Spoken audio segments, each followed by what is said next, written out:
Hello, my name is Angelica. Today I'm going to be doing a presentation on the Atlanta Washerwomen strike. In the early 1880s, less than 2 decades after the end of the Civil War, Atlanta, Georgia was a city where more than half of its residents were Black and many of the wage earners were Black women. Black women were responsible for sustaining their families and communities. About one-third of Black women living in Atlanta raised families alone. Most Black women were household workers who began working at ages 10 through 16 and worked until they were 65 or older. The majority worked as laundresses than any other domestic work. Only a small portion of white women worked for pay. Manufactured cloth made clothing more available. In effect, families with money hired a laundress. A laundress was a woman who was hired to wash clothes and linens. Working mostly in their homes, laundresses made $4 to $8 a month. Their wages increased by adding clients and getting help from their children. These women were being overworked with little pay. On July 1881, 20 laundresses formed the Washing Society to fight for higher pay, freedom, and respect. The group formed a strike, gathering more support from neighborhoods and churches to establish a rate of $1 per dozen pounds of clothes and linens. They urged laundresses across Atlanta to join the strike, involving white laundresses as well, becoming a rare sign of interracial unity during that time and going from 20 to 3,000 strikers. In 1890, 1 in 7 women worked outside the home. Women earned less than men and were overworked, sexually harassed, and exposed to unsafe working conditions. Laboring women became part of many groups and unions dealing with women's issues. White middle-class women worked positions as telephone operators and secretaries, and other low classes worked in manufacturing.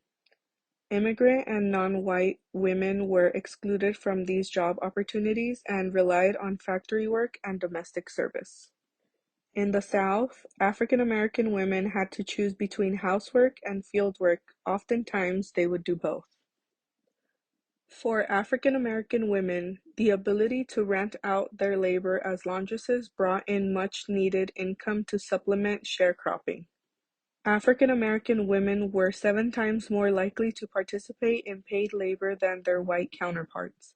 Thus, race and class greatly shaped women's work experience, both waged and unwaged, in the Gilded Age. Washing was so exhausting for white women, they preferred to pay the service than do it themselves. Because of the strike, the dirty laundry in white households piled up, making it frustrating. On top of that, workers in other industries asked for higher pay as well. White businesses and politicians became involved, threatening to fine and enforce taxes on anyone found to be a member of the Washing Society. Any leaders of the Washing Society were arrested and charged with disorderly conduct and quarreling. The strike brought the Black community together by hosting meetings every night, forming local clubs across Atlanta, and setting up a strike fund. With the pressure on white households, some customers agreed to pay the $1 wage.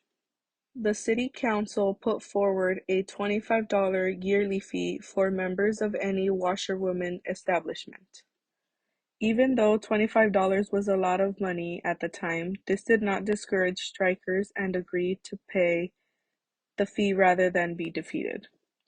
The strike showed how important Black women's domestic work was to the economy and the large amount of power these women had with the support of the community.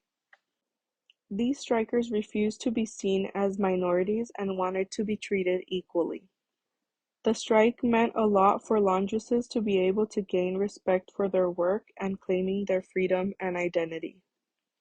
It was successful in raising wages but also established all Black women workers' significance in the New South's economy.